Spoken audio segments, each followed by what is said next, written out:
Malum aşı ve batıda hızla yayılmaya devam eden İslam düşmanlığı gündemdedir.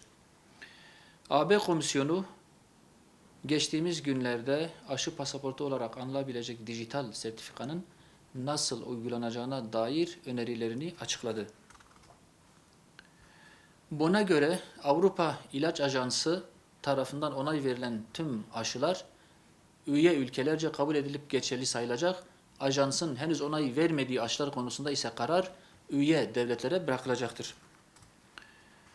Söz konusu uygulamanın hayata geçirilmesi durumunda yeni bir ayrımcılık türüyle karşı karşıya kalınacağı muhakkaktır.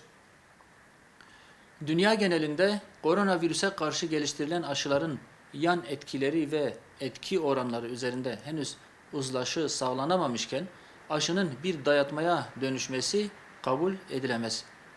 Pek çok ülke sertifikalandırmayı ticari ve politik bir silah olarak kullanacak, çıkarlarını göz önünde bulundurarak hamlelerini yapacaktır.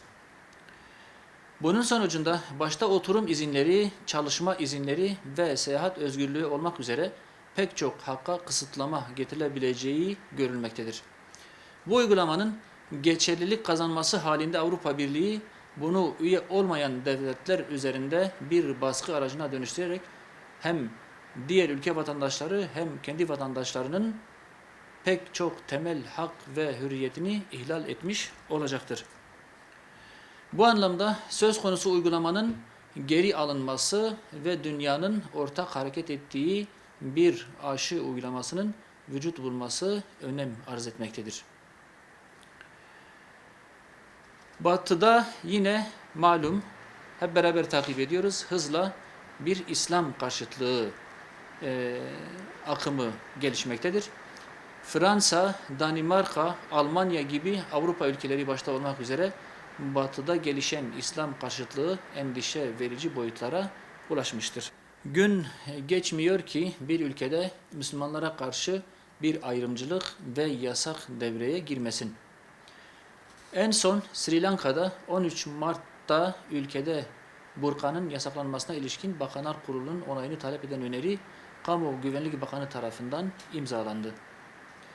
Burkanın ulusal güvenliğe doğrudan etkisi bulunduğunu ve aşırılığın bir göstergesi olması gerekçe gösterildi. Yasakların salt burka ile sınırlı kalmayacağı, ülkede bulunan İslami okul ve medreselerin de ulusal eğitim programına uymamaları halinde kapatılacağı açıklandı.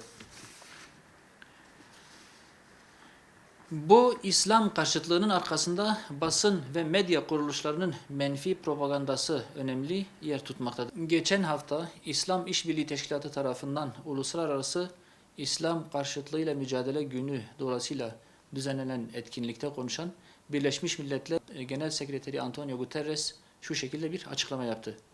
Dedi ki, ne yazık ki medya gücüne sahip bazı kimseler Müslümanlara karşı ön yargıyı artırıyor. Müslüman karşıtı bağnazlık, küresel olarak artan etnik milliyetçilik ve neonazizm gibi diğer eğilimlerle aynı çizgidedir. Guterres'in bu açıklaması da Batı'da gelişen İslam karşıtlığının vardığı boyutları göstermesi açısından önemlidir. Değerli arkadaşlar, inanca karşı sürdürülen düşmanlık bir insanlık suçudur. Uluslararası hukukun ihlalidir. Birleşmiş Milletler, uluslararası kurum ve kuruluşlar bunu engellemeli, inanç ve ibadet hürriyetini güvence altına alacak adımlar atmalıdırlar.